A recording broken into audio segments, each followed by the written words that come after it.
అండి, welcome to Godavari style recipes. ఈరోజు మన ఛానల్లో గోంగూర పచ్చడి ఎలా చేయాలో చూసేద్దాం. ఇది వేడివేడి అన్నంలోకి నెయ్యి వేసుకొని తింటే చాలా బాగుంటుంది.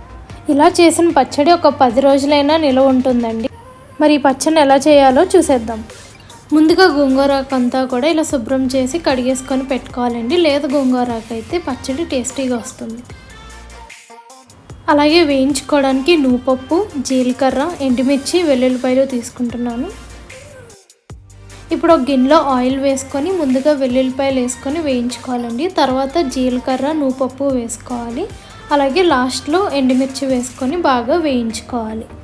మనకి ఎంత కారం కావాలి అంటే అన్ని ఎండుమిర్చి వేసుకోవాలి. మేము తక్కువ కారం వాడతాం కాబట్టి నేను 2 ఎండుమిర్చి వేసాను. మీకు ఇంకా కావాలి అంటే మీరు ఎక్కువ వేసుకోవచ్చు. అన్నీ కూడా బాగా వేయించుకున్న తర్వాత ఇప్పుడు దీన్ని ఒక మిక్సీ జార్లోకి తీసుకొని పక్కన పెట్టుకోవాలండి. చల్లారాక మిక్సీ పట్టాలి. ఇప్పుడు అదే ప్యాన్లోకి కొంచెం ఆయిల్ వేసుకొని కడిగిన గోంగూరాకును వేసుకొని బాగా వేయించుకోవాలండి.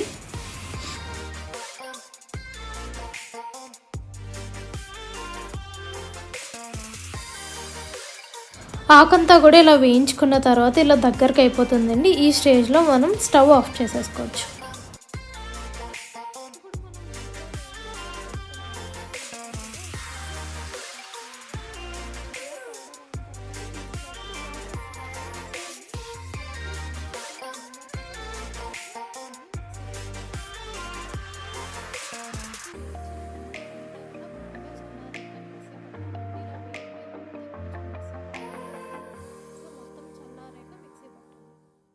ఇప్పుడు తాలింపులోకి మినపప్పు, వెల్లుల్లిపాయలు, కరివేపాకు తీసుకుంటున్నాను. అదే ప్యాన్లో ఆయిల్ వేసుకొని ముందుగా వెల్లుల్లిపాయలు వేగించుకోవాలండి.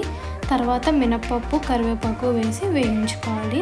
ఇక్కడ ఇంకా నేను ఎండుమిర్చి ఏం వేయట్లేదు. ఇలా తాలింపు అంతా కూడా వేగిపోయిన తర్వాత మనం మిక్సీ పట్టుకున్న గోంగూర పచ్చడిని ఒకసారి దీంట్లో వేసుకొని బాగా వేయించుకోవాలండి. కొంచెం ఆయిల్ ఎక్కువ వేసుకుంటే ఎక్కువ రోజులు నిలువ ఉంటుంది. అంతే అండి, ఎంతో రుచికరమైన గోంగూర పచ్చడి రెడీ. మీరు కూడా ఈ రెసిపీని ట్రై చేసి ఎలా ఉందో చెప్పండి. మీకు కనుక ఈ రెసిపీ నచ్చితే లైక్ చేయండి, షేర్ చేయండి and subscribe to our channel. Thank you.